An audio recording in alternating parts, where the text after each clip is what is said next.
Bismillahirrahmanirrahim. Qala musannif rahimahullah ta'ala wa nafa'ani iyaya wa iyyakum bi ilmi wa barakati. Sifat maknawiyah,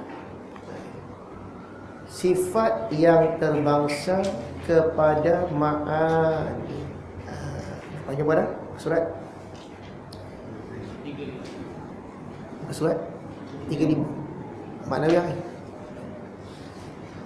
Baik, kita sudah sampai kepada sifat maknawiyah, yakni jenis sifat yang keempat daripada 4 jenis. Sifat-sifat Allah yang 20 itu terbahagi pada 4 kategori. Yang pertama, apa namanya? Nafsiyah. Yang kedua, salbiyah. Yang ketiga, ma'ani. Yang keempat, maknawiyah. Baik, tujuan susunan sifat-sifat ini oleh para ulama supaya kita mudah nak faham, mudah nak makrifah kepada Allah, senang kita nak kenal. Tapi Ustaz kata senang nak kenal, kenapa susah nak belajar? Saya tak kata senang nak belajar, saya kata senang nak kenal. Dengar betul, saya kata kita belajar sifat 20 ni supaya senang kita nak kenal Allah. Ustaz payah belajar. Payah belajar, malah belajar malah payah. Kenal senang. Perumpamaan dia macam ni lah. Tuan-tuan nak repair kereta, nak baiki kereta, tapi ilmu tak ada. Susah ke senang nak repair? Susah lah. Saya pun hantar tuan masuk kos baiki kereta, masuk gate marah, baiki repair kereta. Belajar sampai mahir. Masa belajar tu susah ke senang? Susah lah. Tak kenal enjin apa ni. Belajar lepas 6 bulan pandai. Kereta rosak, buka sikit, rosak tu, copot. Pandai lah. Susah ke senang repair ni? Senang lah. Kenapa senang? Dah belajar. Masa belajar susah ke senang? Susah lah. Sebab belum pernah tengok ini. Serupalah juga dalam pelajaran tauhid ni. Mungkin tuan-tuan belajar rasa susah, tak pernah dengar nafsiyahnya apa, salbiyahnya apa. Takkan susah sangat nak kenal Allah. Memanglah susah nak belajar. Kenal senang. Kena faham baik-baik konsep tu. Belajar susah, nanti senang kenal. Tak ada Ustaz, senang je. Boleh senang belajar, sesat mengenal. Banyak orang sekarang semua nak senang, nanti jadi sesat. Sifat 20 dia susah belajar. Saya akui memang susah bagi orang yang tak pernah belajar. Tapi kalau dah berulang-ulang belajar, senang je. Tutup buku boleh cerita apa ni. Ada satu orang profesor dekat di Besar Kemayan, Profesor Haflah. Dia setiap kali saya mengajar dia tip. Sekadar mengajar pula dah. Mengajar. Ustaz-ustaz kalau nak mengajar pun dah takut dah. Ni dia tak betul, dia tegur je. Ini profesor belajar mana ni? Ustaz sopan. Kalau salah tegur dah macam tu pula dah. Jadi bahasa belajar memang susah. Dah belajar senang. Jadi jangan kalah, jangan salah konsep. Jangan sifat 20 ni susah, memang susah pun. Tapi dah susah nanti senang. Jangan senang dulu nanti susah. Baik, apa tu sifat maknawiyah? Ikut saya baca, wahiyal halu athabitu lidzati madamati dzatu mu'allalatan bi'illatin. Sifat maknawiyah ni ialah suatu keadaan yang tetap. Suatu keadaan, sifat yang bangsa keadaan. Bila belajar ta'rif dalam ilmu tauhid, you have to go slow but sure. Satu-satu. Dia tak boleh laju. Dia tak macam berjabat PK laju je. Tauhid dia kena satu kena perhati. Setiap word, setiap kataan. Sifat maknawiyah dia kata suatu keadaan. Kena faham tu keadaan tu. Bila kata keadaan, benda yang tak nampak tapi dia sungguh. Itulah makna keadaan. Hal, the state. Contoh dalam surau saya, Keadaan kita ni sejuk ke panas? Sejuk aircon kan? Sejuk. Baik. Rasa tak sejuk tu? Rasa. Cuba tunjuk kat saya kat mana sejuk tu. Sejuk. Ni tangan, sejuk mana sejuk? Tak boleh nak tunjuk lah. Tapi keadaan ni sejuk. Oh, sejuk. Mana kan? Tak boleh tunjuk. Habis, kalau tak boleh tunjuk, tak sejuk dah. Sungguh Ustaz, sejuk Ustaz, sungguh. Ni. Tak ada, tapi mana tak nampak. Tak nampak sejuk tu. Tapi dia sungguh ada. Jadi ada sifat Tuhan ni, kalau besok dia buka hijab, kita tak nampak sifat tu. Tapi sungguh Allah bersifat dengan sifat itu, dengan pengetahuan yang kita kata. Ada jenis yang macam itu. Dan akal membenarkan itu. Dan akal ini dijadikan untuk faham seperti itu. Ini saya kata ni, belajar susah. Nanti bila dah faham, dah faham dah. Jadi, kalau saya tanya, ni sifat Panawih yang 7 ni, kalau buka hijab nampak tak misalnya? Apa jawab? Tak nampak, tapi tak ada. Tak nampak tu tak ada lah. Tak ada. Cari tak jumpa, tapi sungguh. Itu makna keadaan. Keadaan yang tetap bagi zat selama mana ada zat. Selagi zat itu ada, dia akan bersifat dengan sifat itu. Tapi tak nampak. Cuba saya tanya ni, apakah keadaan gelas ini? Keadaan gelas ini keras ke lembut? Keadaannya keras. Nampak tak? Tak nampak. Tak keras. Ini gelas. Keras ke keras? Keras. Tak nampak. Dia keadaan keras. Selagi gelas tu ada, keras itu ada lah. Nak pergi mana keras tu? Begitulah 7 sifat manawiah ni. Selagi zat itu ada, 7 sifatnya akan ada. Lepas tu ada sambungan lagi. Lagi dikeranakan dengan suatu kerana. Sifat manawiah itu dikeranakan dengan suatu kerana. Maknanya sifat manawiah ini ada kerananya. Adanya sifat manawiah pada Allah yang 7 itu ada kerananya. Kerana apa? Kerana ada sifat ma'ani. Maknawiah ni ada kerana ada ma'ani. Tuan-tuan tahu tak sifat ma'ani yang mana ni? Ingat? Cuba sebut sifat ma'nawiah satu. Kaunuhu qadiran, kaunuhu muridan, kaunuhu aliman sampai hadis. Keadaannya yang berkuasa, keadaannya yang berkehendak, keadaannya yang mengetahui, itu semua kita panggil sifat ma'nawiah. 7 sifat itu ada di zat Allah kerana adanya sifat ma'ani. Ma'ani pun 7 juga. Ini makna kerana ada kerana. Dikeranakan dengan suatu kerana. Adanya 7 maknawiah ni kerana ada 7 ma'ani.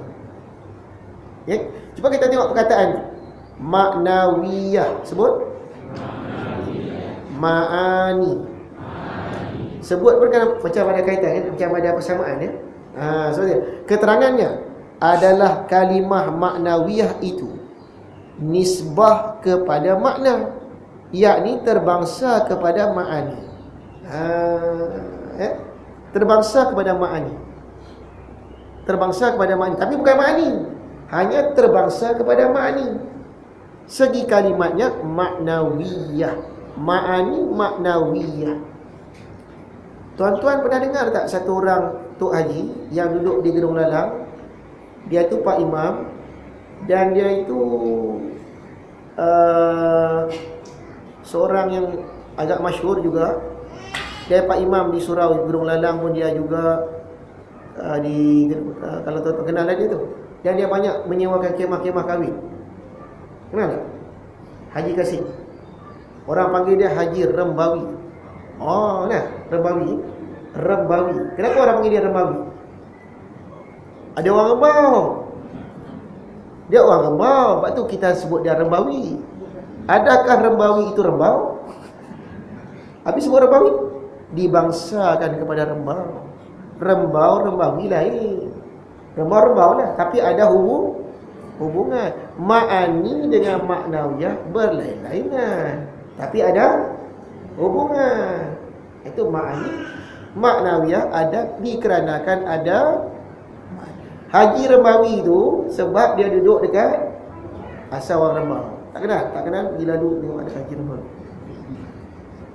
Contoh lah tu, contoh. Supaya macam Imam Nawawi. Nama dia Zakaria. Syekh Zakaria. Kenapa nama Nawawi? Kampungnya Nawa. Imam Ghazali. Bukan Ghazali namanya itu. Muhammad bin Muhammad. Tempat lahirnya Ghazal. Maka disebut Ghazali. Dibangsakan kepada Ghazal.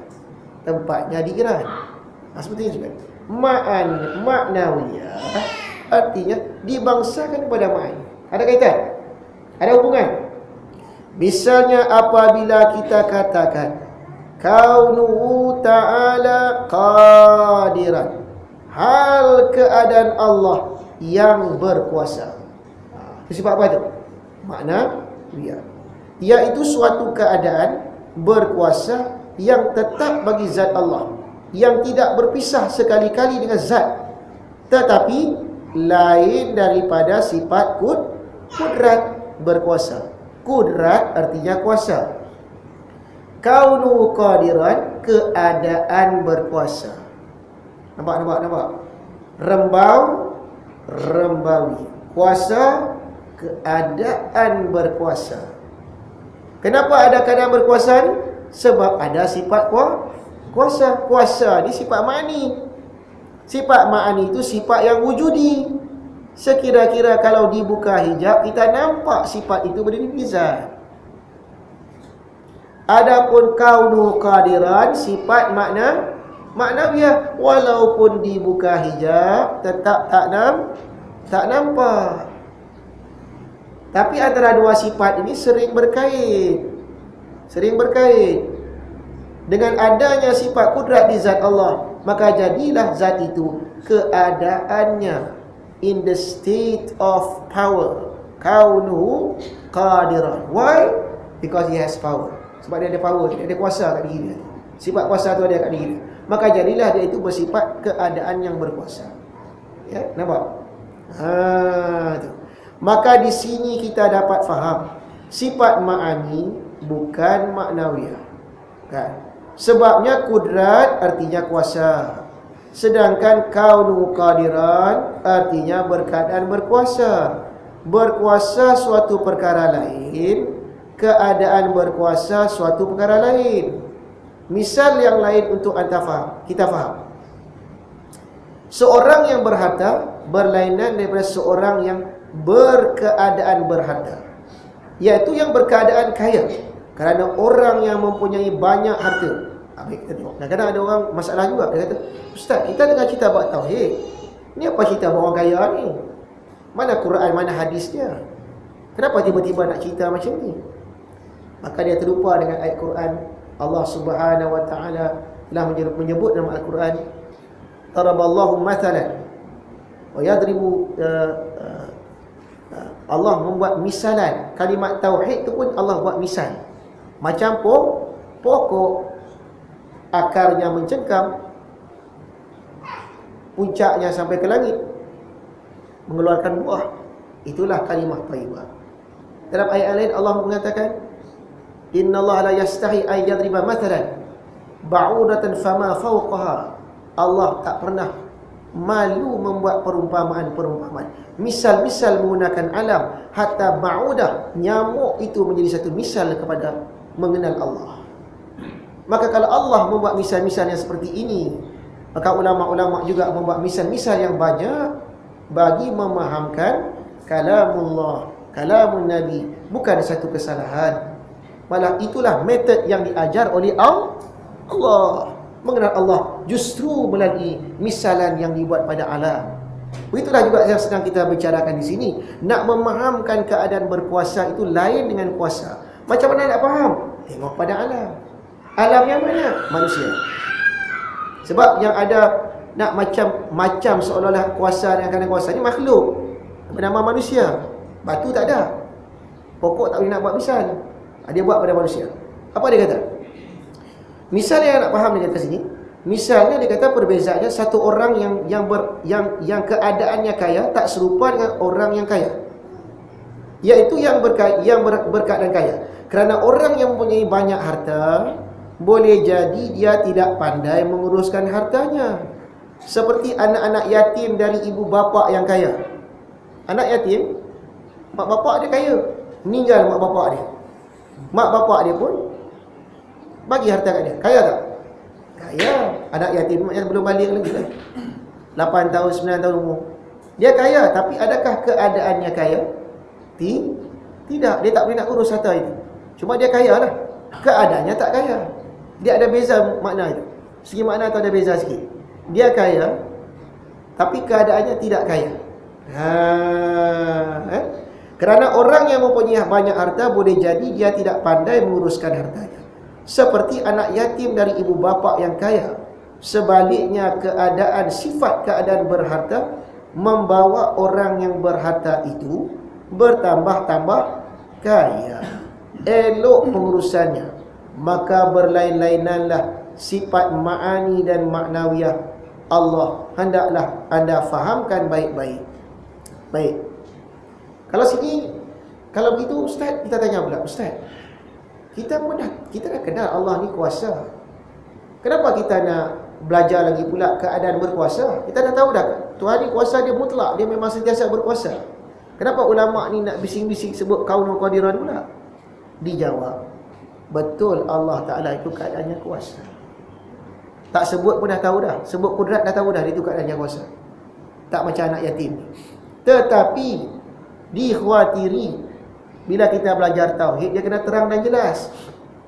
Ni yang belajar macam-macam akal ni. Ada orang akal dia macam-macam. Ada orang nanti Allah kuasa, tak satu hari esok dia lemah pula dah. Dia kuasa, mungkin dia demam ke dia apa, dia jadi lemah pula. Maka dijawab, Allah itu bukan hanya kuasa, keadaannya kuasa, sentiasa berkuasa, in the state of power.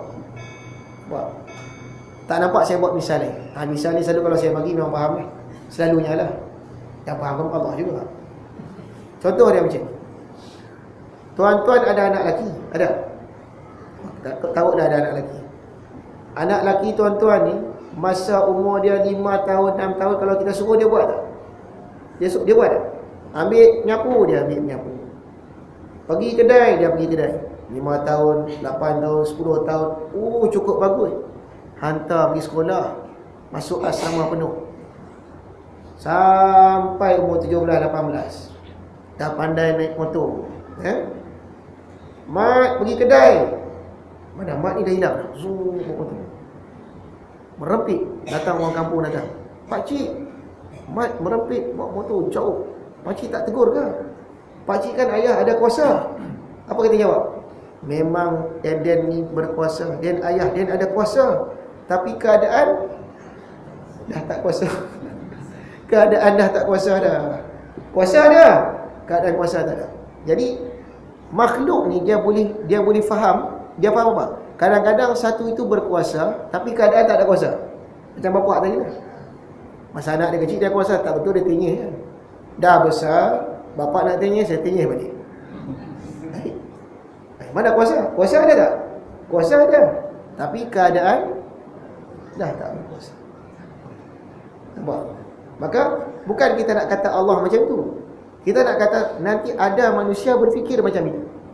Maka dibuang fikiran itu, ditahqiqkan, dibawa datanglah sifat maknawiyah kaunuhu qadiran, in the state of power, sentiasa berkuasa. Okey. Maksud dikarenakan dengan suatu kerana ni macam mana pula? Ialah adanya sifat maknawiyah disebabkan ada sifat ma'ani. Mana contoh? Kaunuhu qadiran, dikarenakan ada kudrat. Kaunuhu muridan, dikarenakan ada iradat. Itu. Dah faham tak? Tak ada faham tak? Faham kan? Apa yang kita faham? Keadaan berkuasa kerana ada kudrat. Keadaan berkehendak kerana ada apa? Kehendak, dan seterusnya. Soalan saya, antara kuasa dengan keadaan kuasa, siapa dua dia? Siapa dua dia? Seolah-olah Kuasa baru ada, barulah ada keadaan berkuasa. Macam tu kita faham kan? Baik, faham tu salah. Salah. Kalau kita faham macam tu, sifat keadaan berkuasa dah jadi makhluk, dah jadi baru. Mula-mula tak ada, lepas tu sedangkan semua sifat Allah itu qadim. Kalau begitu apa makna kerana dikeranakan? Dikeranakan oleh satu kerana, apa maknanya ni? Dijawab. Apa jawapannya? Jawapan di sini.